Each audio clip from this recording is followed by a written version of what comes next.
চাকরিতে পুনর্বহালের দাবিতে আমরণ অনশন করছেন পুলিশের 40তম ক্যাডেট সাব ইন্সপেক্টর ব্যাচ থেকে অব্যাহতিপ্রাপ্তরা। সচিবালয়ে ১ নং গেটের বিপরীতে ওসমানী উদ্যান সংলগ্ন রাস্তায় অনশন কর্মসূচি পালন করছেন তারা। এর আগে ১৩ জানুয়ারি বিকেল ৩:৩০টায় এক সংবাদ সম্মেলনে অব্যাহতিপ্রাপ্ত এসআইরা আমরণ অনশনের ঘোষণা দেন। তাদের অভিযোগ, যোগ্যতার মাপকাঠিতে টিকেই তারা চাকরি পেয়েছিলেন, তবে তাদের বিনা কারণে চাকরি থেকে অব্যাহতি দেওয়া হয়েছে।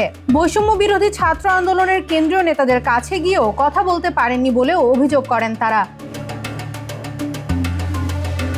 অব্যাহতি পাওয়া এক ক্যাডেট এসআই জানান, হুট করে অব্যাহতি পাওয়ায় তাদের ভবিষ্যৎ এখন অনিশ্চিত। রাষ্ট্র তাদের সঙ্গে আলোচনায় বসছে না। চাকরিতে পুনর্বহালের দাবি পূরণ না হওয়া পর্যন্ত অনশন চলবে বলেও নিশ্চিত করেন তিনি।